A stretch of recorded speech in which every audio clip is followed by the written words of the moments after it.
দ্বিতীয় ধাপে ৮ শতাধিক ইউপিতে ভোট, কেন্দ্রে কেন্দ্রে পৌঁছাচ্ছে সরঞ্জাম। মেহেরপুরের সহিংসতায় 2 জনের মৃত্যুর ঘটনায় মামলা, পুরুষ শূন্য ধলা গ্রাম।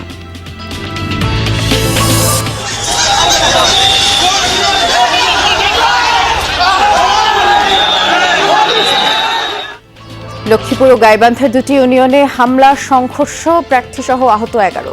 নির্বাচনী সহিংসতার দায় ইসি ও ক্ষমতাসীনদেরও মত বিশ্লেষকদের। যারাই পদপদবি পায় তারা অনেক রকম অন্যায় করে পার পেয়ে যায়, তাই তারা মরিয়া। নির্বাচন কমিশন এর যে ক্রেডিবিলিটি এটা তো অনেক আগেই হারিয়েছে।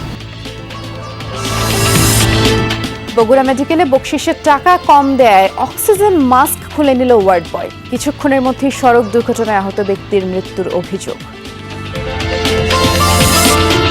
জুতো সেলাই থেকে চণ্ডীপাঠ সবই করতে হচ্ছে সুনামগঞ্জের জগন্নাথপুরের স্কুলের এক শিক্ষককে। একাই করছেন পাঠদান ও নৈশ প্রহরীর কাজ। আসলে ব্যক্তিগত জীবন দুইটা ম্যানেজ করতে আমার খুবই কষ্ট হয়। আমি যেহেতু একা একা করতে হয়, আমি কুলায় উঠতে পারি না। শেরপুর সীমান্তে বন্য হাতির আক্রমণ, নষ্ট হচ্ছে ফসল, ঘরবাড়ি, হতাহত হচ্ছেন অনেকে। প্রতিরোধে স্থানীয়দের সংঘবদ্ধ পাহারা। দিনের বেলা মানুষ গেলে বলে দাওরা, আমার পুড়ি যাইলে বলে তো মারিও ফেলাইতে পারে। এই যে আজকে আগুন জ্বালায় পাহারা দিয়ে থাকা লাগতেছে আমার।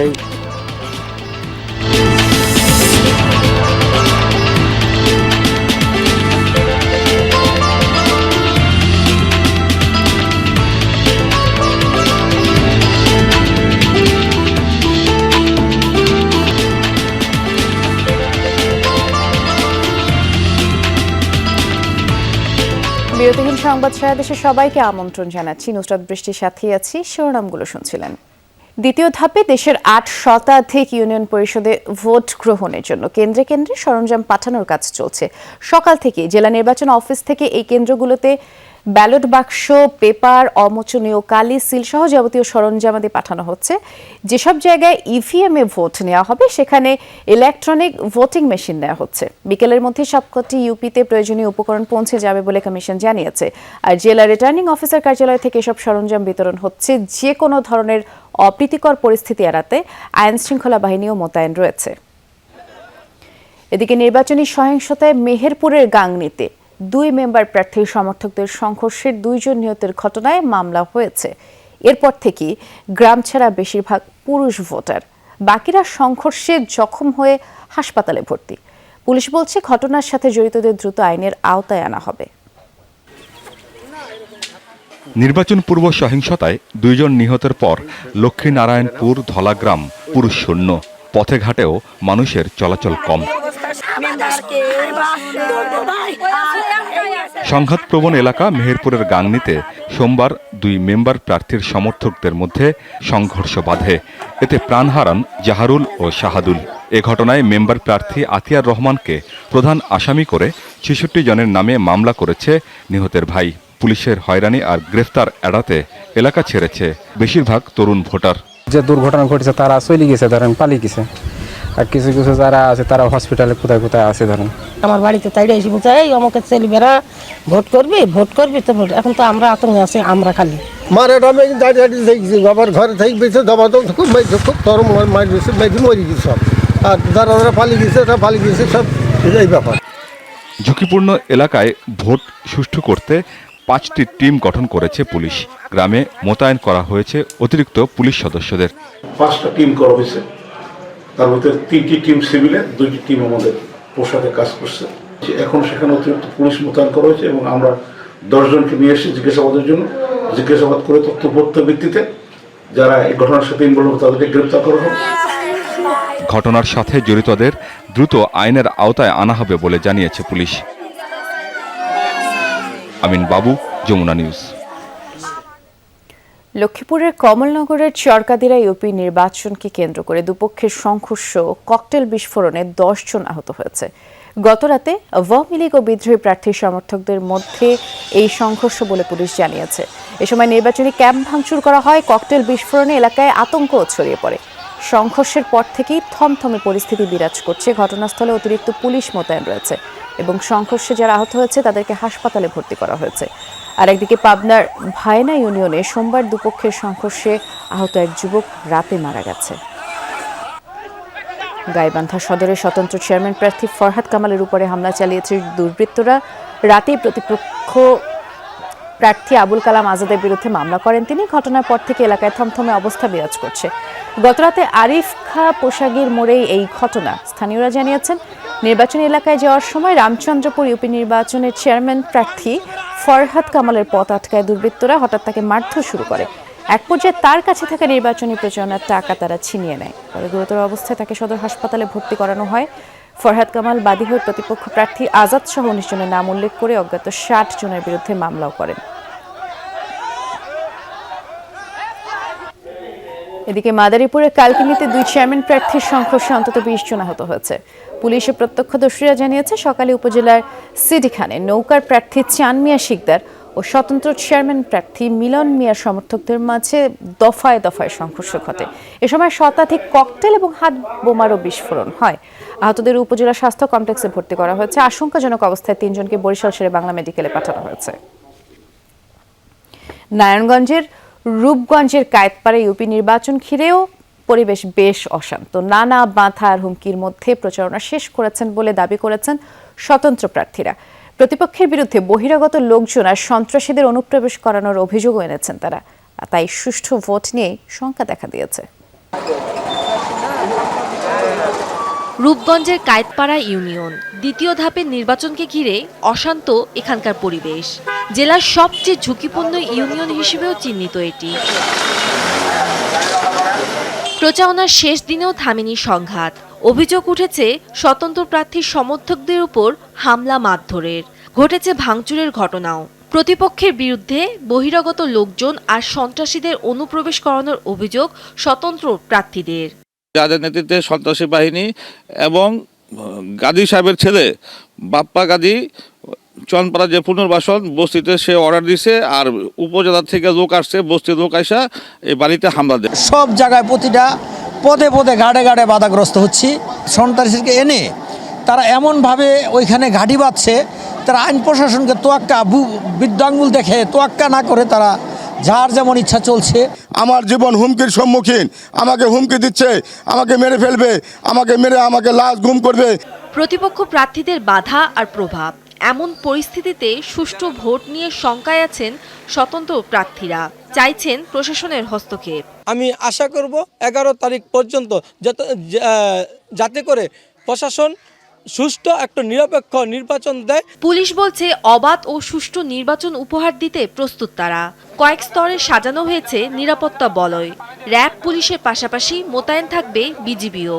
যারা ওয়ারেন্টভুক্ত প্রত্যেকের বাসায় রেড করেছি এবং তাদেরকে ধরার চেষ্টা আমাদের অব্যাহত আছে এবং যে কোনো পরিস্থিতিতে যাতে তারা নির্বাচনে কোনো রকম বিঘ্ন সৃষ্টি করতে না পারে আমরা সেটা চেষ্টা করব, যাতে কোনো অবস্থাতে কোনো অপ্রীতিকর ঘটনা না ঘটে। ভোট ঘিরে উদ্বেগে ভোটাররাও। 11 নভেম্বর নির্বাচন অনুষ্ঠিত হবে ইউনিয়নটিতে। সিয়াম মিন্তে মাহফুজ, যমুনা নিউজ। রাজনৈতিক প্রতিপক্ষহীন নির্বাচনে সংঘর্ষ আর প্রাণহানির দায় ক্ষমতাসীন দল ও ইসির, এমন অভিযোগ নির্বাচন বিশ্লেষকদের। তারা বলছেন, ক্ষমতার জন্য অসুস্থ প্রতিযোগিতার সঠিকভাবে প্রার্থী নির্বাচনে ব্যর্থতাই এসবের জন্য দায়ী। নির্বাচন কমিশন শুরু থেকেই নিজেদের ক্ষমতা ব্যবহারে অনাগ্রহ দেখিয়েছে বলেও অভিযোগ বিশ্লেষকদের। স্থানীয় সরকারের শেষ ধাপ ইউনিয়ন পরিষদ। ভোটের মাঠে নেই রাজনৈতিক প্রতিদ্বন্দ্বী বিএনপি। সে অর্থে লড়াই সীমাবদ্ধ ক্ষমতাসীন দলের মধ্যেই। তবু সংঘর্ষে ব্যবহার হচ্ছে আগ্নেয়াস্ত্র। দেশের বিভিন্ন স্থানের সহিংসতায় গেল 1 মাসে ঝরেছে বেশ কটি প্রাণ। যারাই পদবি পায় তারা অনেক রকম অন্যায় করে পার পেয়ে যায়, তাই তারা মরিয়া তাদের প্রতিদ্বন্দ্বীকে মাঠছাড়া করতে, এই জন্যই সহিংসতা। আরেকটা কারণ হলো যে দলীয় ভিত্তিতে যে মনোনয়ন, ক্ষমতাসীন দলে যারাই মনোনয়ন পায় তারাই নির্বাচিত হয়ে যায়। বিশ্লেষকদের মত, বড় দলগুলোর অভ্যন্তরে গণতন্ত্রের চর্চা নেই। প্রার্থী বাছাইয়ে তৃণমূলের পছন্দের মূল্যায়ন হয় না। এতেই তৈরি হয় বিদ্রোহী প্রার্থী, যা ঠেলে দেয় সংঘর্ষের দিকে। স্থানীয় পর্যায়ে এমপি তারাও চায় তাদের আধিপত্যটা ধরে রাখে। দল যাকে নমিনেশন দিয়েছে তার বাইরে যারা প্রতিদ্বন্দ্বীরা করছে বাইরে থেকে, তাদের জেতার সম্ভাবনাই বেশি। দলের মধ্যে যে গণতান্ত্রিকতার অভাব, সেটা একটা বড় কারণ। এই সামগ্রিক কারণ মিলে কিন্তু একটা সহিংস পরিবেশ এখানে তৈরি হচ্ছে বলে আমার বিশ্বাস। নির্বাচনকালীন সময়ে প্রশাসন নিয়ন্ত্রণের দায়িত্ব ইসির। সে অনুযায়ী আইন ও বিধি রয়েছে, কিন্তু প্রয়োগ নেই। এজন্য খোদ কমিশন দায়ী বলে অভিযোগ বিশ্লেষকদের। নির্বাচন কমিশন এর যে ক্রেডিবিলিটি, এটা তো অনেক আগেই হারিয়েছে।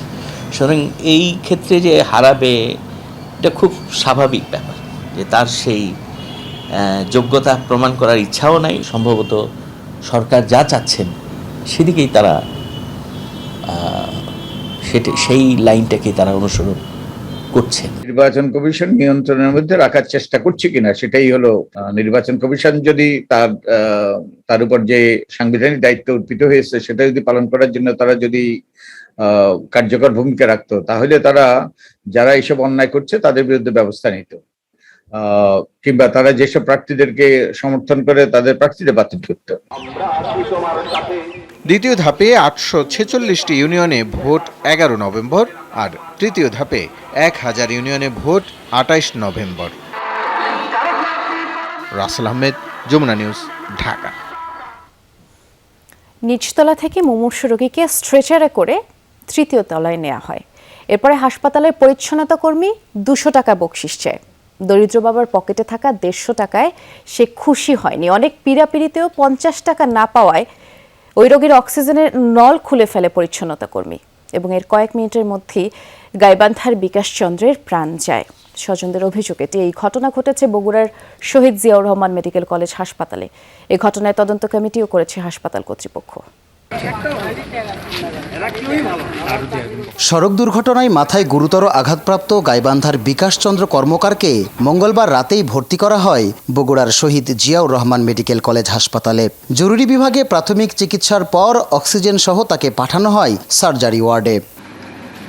তৃতীয় তলায় নেয়ার পর মুমূর্ষু বিকাশকে স্ট্রেচার থেকে নামিয়ে স্বজনদের কাছে 200 টাকা বকশিশ দাবি করে পরিচ্ছন্নতা কর্মী আসাদুজ্জামান দুলু। স্বজনদের পকেটে সবশেষ থাকা 150 টাকা দিলে বাকবিতণ্ডায় জড়িয়ে পড়ে দুলু। এক পর্যায়ে রোগীর মুখ থেকে খুলে ফেলে অক্সিজেনের নল। 200 টাকার জায়গা ফের কাছে 150 টাকা আসছিল, তাই হাত পা ধরে 150 টাকা দিছে। দেওয়ার পরে অক্সিজেন লাগিয়ে দিছিল, আর 50 টাকার থেকে অক্সিজেন খুলে নিয়ে গেছে।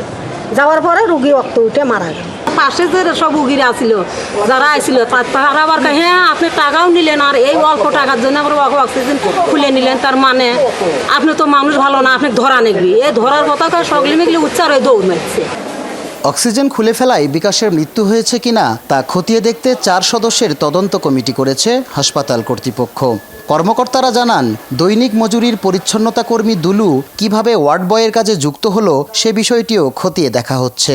আমরা মাঝে মধ্যে কিছু পরিচ্ছন্নতা কর্মীকে ডেইলি বেসিসে মজুরি ভিত্তিতে কাজ করে, সে মাঝে মধ্যে এই সূত্রে কাজ করত। সেই সূত্র ধরেই সম্ভবত সে এইখানে সুযোগটা নেওয়ার চেষ্টা করেছে। একটি সুষ্ঠু তদন্তের জন্য একটি তদন্ত কমিটি করেছি 4 সদস্য বিশিষ্ট। হাসপাতালে গিয়ে অভিযোগের সত্যতাও পেয়েছে পুলিশ। এরই মধ্যে শেষ হয়েছে মরদেহের ময়না তদন্তও। বকশিশ কম হয়েছে কারণে পরবর্তীতে মাস্ক অক্সিজেন এটা খুলে দিছে তাকে। কিছুক্ষণ পরে ছেলেটা মারা গেছে। সংবাদ পাওয়ার পরে আমার পুলিশ গেছিল, ঘটনার সত্যতা পাওয়া গেছে, তদন্ত চলতেছে। অভিযোগ পাইলে আইনগত ব্যবস্থা, এখনো কোনো অভিযোগ পাওয়া যায়নি। বিকাশের মরদেহ নিয়ে গাইবান্ধার সাঘাটা উপজেলায় ফিরেছেন স্বজনরা। মেহেরুল সুজন, যমুনা নিউজ, বগুড়া। ময়মনসিংহে বালু ভর্তি ট্রাকের সাথে অটোরিকশার মুখোমুখি সংঘর্ষে নিহতের সংখ্যা বেড়ে 5 জনে দাঁড়িয়েছে।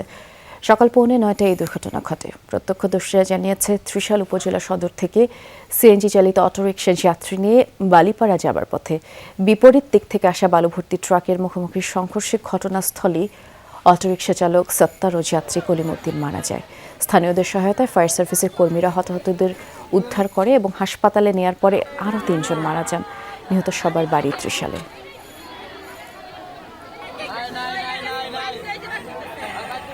পদ্মা সেতুর সড়ক পথে পুরোদমে শুরু হচ্ছে কার্পেটিংয়ের কাজ। সকালে সেতুর পশ্চিম প্রান্তে 40 নম্বর পিলার থেকে পিচ ঢালাইয়ের কাজ শুরু হয়। প্রকৌশলীরা জানিয়েছেন, সেতুর সড়ক পথে 430 মিটার অংশেই ওয়াটারপ্রুফ লেয়ার দিয়ে কার্পেটিংয়ের জন্য প্রস্তুত রাখা হয়েছিল। প্রথম দিনে 300 মিটার কার্পেটিং করা হবে এবং কার্পেটিংয়ের পুরুত্ব 4 ইঞ্চি। 6.15 কিলোমিটারের পদ্মা সেতুতে পিচ ঢালাইয়ের কাজ শেষ করতে 4 মাস সময় লাগবে বলেও প্রকৌশলীরা জানিয়েছে। অক্টোবর মাস পর্যন্ত পদ্মা সেতু প্রকল্পের সার্বিক কাজ এগিয়েছে 88.75%, আর মূল সেতুর কাজের অগ্রগতি 95% বলেও জানিয়েছে তারা। ঢাকা ময়মনসিংহ মহাসড়কে আব্দুল্লাপুরের তুরাগ নদের উপরে পাশাপাশি দুটি ব্রিজের একটির মাঝখানে ঢালাইয়ের কিছু অংশ ধসে পড়েছে। সকাল 9টার দিকে এই ঘটনা ঘটে। এতে যান চলাচল ব্যাহত হওয়ায় দীর্ঘ যানজট দেখা দেয়। পরে ট্রাফিক পুলিশ ঘটনাস্থলে এসে ক্ষতিগ্রস্ত স্থানের উপরে পাটাতন দিয়ে যান চলাচল স্বাভাবিক করে। যদিও এটি স্বাভাবিক হলেও জরাজীর্ণ সেতুটিতে যে কোনো মুহূর্তেই বড় ধরনের দুর্ঘটনার শঙ্কা রয়েছে যাত্রী ও পরিবহন চালকদের। তুরাগ নদের এই দুটি ব্রিজই দীর্ঘদিন ধরেই ঝুঁকিপূর্ণ অবস্থায় আছে। নতুন করে দুটি সেতুও নির্মাণ করা হচ্ছে এখানে। পুলিশ নিয়োগ পেতে সুদিন ফিরেছে। অন্যান্য স্থানের মতো ভোলা আর গাজীপুরেও ঘুষ ছাড়াই চাকরি পেয়েছে যোগ্য প্রার্থীরা। এতে করে সবার মাঝে উচ্ছ্বাস, স্বচ্ছতার মাধ্যমে নিয়োগ প্রক্রিয়া অব্যাহত রাখার আশ্বাস সংশ্লিষ্টদের। পুলিশে নিয়োগ পেতে কঠিন সব চ্যালেঞ্জ। এসব মোকাবেলার পর লিখিত পরীক্ষায় উত্তীর্ণরাই পৌঁছায় জয়ের বন্দরে। তবে আগে অনেকের এই স্বপ্ন পূরণে বাধা ছিল ঘুষ, কিন্তু এখন আর সেই দিন নেই, বদলে গেছে সব। এই যেমন ভোলায় পুলিশ কনস্টেবল পদে নিয়োগ, তারই যেন উদাহরণ। নারী পুরুষ সহ নিয়োগ পেয়েছে 37 জন। চাকরি পেতে কারো ঘুষ লাগেনি। নিয়োগের সুদিন ফেরায় খুশি সবাই। ভাবলাম যে দাঁড়াবো, টাকা তো লাগবে, হবে না। পরে দেখলাম, মাঠে আসলাম, মাঠে আসার পরে সবকিছু উল্টো হয়ে গেল। বিগতকালে আমরাও যেসব কথা শুনে আসছি এগুলো আসলে ভ্রান্ত ধারণা। পুলিশ সুপারকে ধন্যবাদ জানাচ্ছি, আমাদের প্রধানমন্ত্রীকে ধন্যবাদ জানাচ্ছি। ভোলার পুলিশ সুপার জানালেন, সম্পূর্ণ স্বচ্ছতার মাধ্যমে হয়েছে নিয়োগ প্রক্রিয়া। চাকরি পেয়েছেন যোগ্য ও মেধাবীরাই। আমরা ক্রমেই অভিজ্ঞতা অর্জন করেছি। আমার মনে হয় ভবিষ্যতে এই প্রক্রিয়া আরও স্বচ্ছতা এবং আরও সহজতর হবে সকলের জন্য। একই দৃশ্যপট গাজীপুরেও। কনস্টেবল পদে চাকরি হয়েছে 71 জনের। বেশিরভাগই হতদরিদ্র পরিবারের সন্তান। ঘুষ ছাড়া মিলেছে চাকরি। আবেগ আপ্লুত সবাই। সততার সাথে দেশের কল্যাণে কাজ করার প্রত্যয় সবার কণ্ঠেই। শেষ পর্যন্ত আমি 100 টাকার চালান ফর্ম পূরণ করে আমি এইখানে চাকরি পেয়েছি। আমি এখনো কল্পনা করতে পারছি না। বিনা ঘুষে যে টাকা চাকরিটা হয়েছে, আমি অনেক খুশি। স্বচ্ছতার মাধ্যমে সন্তানের চাকরি হয়েছে, তাই অভিভাবকদের আনন্দ যেন আরো বেশি। আমরা দিলে কোনো টাকা পয়সা, কোনো হয়রানি ছাড়াই চাকরিটা হয়েছে, এতে আমি খুব খুশি। আমরা স্বপ্ন ভাবতে পারি না যে এইভাবে চাকরিটা হয়ে যাবে, কিন্তু তাই বলে পুলিশ সুপারকে আমি অশেষ ধন্যবাদ জানাই। সৎ, যোগ্য, আদর্শবান এবং একটা সঠিক লোক যাতে নিয়োগ পায়, সেই প্রক্রিয়া মোতাবেক আমরা 29 তারিখ থেকে আজ পর্যন্ত সমস্ত কার্যক্রম সম্পন্ন করেছি। নিয়োগ প্রাপ্ত সবাই নিষ্ঠার সাথে দেশের কল্যাণে কাজ করবে বলে প্রত্যাশা পুলিশ সুপারের। ওবায়দুর রহমান, যমুনা নিউজ। একজন শিক্ষক দিয়ে 6ষ্ঠ থেকে 10ম শ্রেণীর সকল বিষয়ের পাঠদান চলছে। তিনি আবার পালন করছেন প্রধান শিক্ষকের দায়িত্ব, সামলাচ্ছেন অফিসের সব কাজ, আবার তিনি বিদ্যালয়ের নৈশ প্রহরীর দায়িত্ব পালন করছেন। সুনামগঞ্জের জগন্নাথপুরের এমন এক বিদ্যালয়ে ঘুরে বিস্তারিত জানাচ্ছেন সহকর্মী আমিনুল ইসলাম। জয়ন্ত শেখর রায় ভারপ্রাপ্ত প্রধান শিক্ষক। এমন দায়িত্বভারী শুধু নয়, সামলাতে হচ্ছে সুনামগঞ্জের জগন্নাথপুর সরকারি বালিকা উচ্চ বিদ্যালয়ের সব শ্রেণীর পাঠদানও। কোনো সহকর্মী না থাকায় প্রায় 2 বছর ধরে একাই চালিয়ে নিচ্ছেন পাঠদানের কাজ। ক্লাস নিয়ে আসলে ব্যক্তিগত জীবন দুইটা ম্যানেজ করতে আমার খুবই কষ্ট হয় ও মাঝে মধ্যে অমানবিক মনে হয়। আমি একদম মনে হয় ক্লান্ত হয়ে যাই। স্কুলে আমার যতটুকু দেওয়ার কথা বাচ্চাদেরকে আমি যেহেতু একা একা করতে হয়, আমি কুলে উঠতে পারি না। স্কুলে প্রধান শিক্ষকের পদ খালি 3 বছর হলো। নেই সহকারী প্রধান শিক্ষকও, নেই অফিসের অন্য কর্মচারী। দাপ্তরিক কাজও করতে হয় জয়ন্ত শেখরকে। মাঝে মধ্যে রাতেও দিতে হয় পাহারা। এমন পরিস্থিতিতে বেশ চিন্তিত শিক্ষক জয়ন্ত বললেন, ক্লান্ত হলেও বিবেক বুঝেই এগিয়ে নেওয়ার চেষ্টা করছেন প্রতিষ্ঠানটিকে। মন থেকেই করি, কারণ একটা বিদ্যালয়ের পুরা দায়িত্ব আমার উপরে। তো এখানে যদি কোনো একটা অঘটন ঘটে যায়, এটার দায় আমি কোনোভাবে এড়াতে পারি না। উপজেলার একমাত্র সরকারি প্রতিষ্ঠানের এমন পরিস্থিতিতে দুশ্চিন্তায় শিক্ষার্থীরা, ফলাফল নিয়ে হতাশার পাশাপাশি দায়িত্বশীলদের ওপরও ক্ষুব্ধ অভিভাবকরাও। আমরা বিদ্যালয়ে অনেক উৎসাহ নিয়ে আসি, কিন্তু শিক্ষক কম হয়, আমরা ক্লাস করতে পারি না। স্কুলে টিচার না থাকার কারণে কিভাবে সে ভালো করবে? আমরা চাই যে আমাদের স্কুলে আরো দক্ষ ভালো শিক্ষক আসুক। আর পিছে আমি প্রচুর টাকা দিতাছি, শ্রম দিতাছি, কিন্তু স্কুলের স্বল্পতার কারণে আমার মেয়েটা পিছিয়ে গেছে। যে রাজনীতিক আছেন, এলাকার সমাজপতি যারা আছেন, এদের সবারই দায়, এটা আমাদের সবার ব্যর্থতা। জেলা শিক্ষা কর্মকর্তা জানালেন, বিদ্যালয়টির এমন সংকটময় পরিস্থিতির কথা বেশ কয়েকবার জানানো হয়েছে ঊর্ধ্বতন কর্তৃপক্ষকে, তবে কোনো সুরাহা হয়নি। এই ধরনের নিয়োগ এখন সরাসরি পিএসসির মাধ্যমে হয়, অধিদপ্তরের একচ্ছত্র ক্ষমতা নাই, ফলে একটু দীর্ঘসূত্রিতা দেখা গিয়েছে। যমুনা টেলিভিশনের যারা সুনামগঞ্জের প্রতিনিধি, আপনারা ঊর্ধ্বতন কর্তৃপক্ষ বলবেন যে আমি একটা প্রস্তাব করছি তদানীন্তন মুখ্য সচিব যে নজিবুর রহমান স্যার, যে অন্তপক্ষে সুনামগঞ্জকে ন্যাশনাল সার্ভিসের অন্তর্ভুক্ত করা হোক। 1986 সালে প্রতিষ্ঠিত সরকারি বিদ্যালয়টিতে বর্তমানে লেখাপড়া করছে 350 জন শিক্ষার্থী। হাওর অঞ্চলের শিক্ষার মান উন্নয়নে সরকারের নানা পদক্ষেপ থাকলেও এমন সংকট যেন কিছুতেই পিছু ছাড়ছে না, যেগুলো প্রভাব ফেলছে শিক্ষার্থীদের শিক্ষা জীবনে। এমন সংকট থেকে উত্তরণে প্রয়োজন কার্যকর পদক্ষেপ। আমিনুল ইসলাম, যমুনা নিউজ, সুনামগঞ্জ। নাটোরের নার্সিং ইনস্টিটিউট ভবন নির্মাণ কাজের ভিত্তিপ্রস্তর স্থাপন করা হয়েছে। দুপুরে শহরের কান্দি ভিটু এলাকায় ভবনের ভিত্তিপ্রস্তর স্থাপন করেন নাটোর 2 আসনের সংসদ সদস্য শফিকুল ইসলাম শিমুল। এ সময় সিভিল সার্জন কাজী মিজানুর রহমান, গণপূর্ত বিভাগের নির্বাহী প্রকৌশলী কাজী ফারুক হোসেন, জেলা আওয়ামী লীগের দপ্তর সম্পাদক দিলীপ কুমার দাস সহ আরও অনেকেই উপস্থিত ছিলেন। নার্সিং ইনস্টিটিউটের ভবন নির্মাণে ব্যয় ধরা হয়েছে 13,47,00,000 টাকা।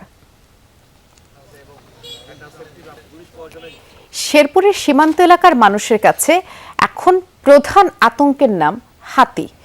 খাবারের সন্ধানে বন্যপ্রাণী এসে ফসল নষ্ট করছে, বাড়িঘরে হামলা করছে। প্রতিরোধে স্থানীয়রা জোটবদ্ধ হয়ে কিছু ব্যবস্থা নিলেও প্রশাসনের পক্ষ থেকে কোনো পদক্ষেপ নেওয়া হয়নি এখনো। গেল কদিন ধরে এভাবেই সীমান্ত এলাকায় ঢুকে পড়ছে বন্য হাতির দল। খাবারের সন্ধানে হানা দিচ্ছে ধান ও সবজি খেতে, ঢুকে পড়ছে বাসা বাড়িতেও। প্রতি বছর ধান কাটার মৌসুমে শেরপুরের শ্রীবর্দী, ঝিনাইগাতি ও নালিতাবাড়ী উপজেলার সীমান্ত এলাকায় হাতিদের আক্রমণ নতুন কিছু নয়, কিন্তু তাদের ঠেকাতে স্থানীয়দের সচেতনতাই একমাত্র ব্যবস্থা। কখনো দল বেঁধে ধাওয়া দিয়ে, কখনো রাত জেগে পাহারা বসিয়ে বাড়িঘর আর ফসল রক্ষা করছে সীমান্তের বাসিন্দারা। এই যে আজকে আগুন জ্বালায় পাহারা দিয়ে থাকা লাগতেছে, আমার এইভাবে হাতি বাড়ি ছান্দাবো দিকে সারা রাত ঘুম জাগা, সারাদিন ঘুম পাওয়া নাকি, এই নিয়ে খুব আমরা সংকটের মধ্যে আছি। দিনের বেলা বৌমার গেলে পরে দাওরা মানুষ পুরি যাইলে পরে তো মারিও ফেলাইতে পারে। স্থানীয়রা জানায়, বাংলাদেশের বনাঞ্চল ভারতের চেয়ে তুলনামূলক সমতল হওয়ায় ভারতের গহীন অরণ্য থেকে ক্ষুধার্ত বুনো হাতির দল খাবারের সন্ধানে চলে আসে ফসলি জমিতে। হাতি থেকে জীবন ও ফসল বাঁচাতে বৈদ্যুতিক শক দেওয়ার ব্যবস্থা করে এখানকার লোকজন। মারাও পড়ছে অনেক বন্য প্রাণী। এতে আরও ক্ষিপ্ত হয়ে হাতির দল ছোটাছুটি করছে দিক বিদিক।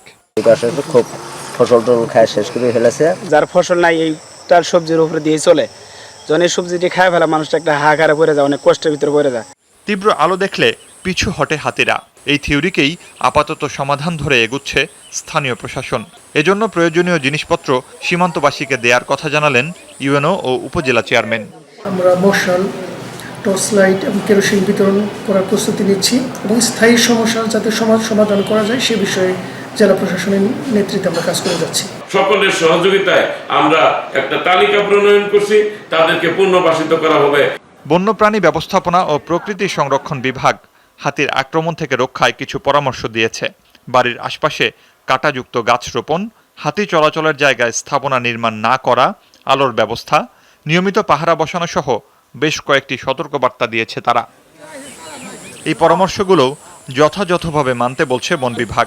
কারণ গেল 2 দশকে হাতির আক্রমণে শুধু শেরপুরেই নিহত হয়েছে অর্ধশতাধিক। আহত হয়ে পঙ্গুত্ব বরণ করেছে শতাধিক মানুষ। মুর্শিদুজ্জামান হিমু, যমুনা নিউজ। ৭১-এর ৯ মাস পাক বাহিনীর ঘাঁটি ছিল রাজশাহী বিশ্ববিদ্যালয়ের শহীদ শামসুজ্জোহা হল। ব্লকে ব্লকে নির্যাতন সেল ছিল। হলটির আলো, বাতাস, মাটিও যেন আজও তার প্রত্যক্ষ সাক্ষী। সে সময় নির্যাতনের ভয়াবহতা তুলে ধরতে ওই হলেই মঞ্চস্থ হলো নাটক জোহা হল কথা কয়।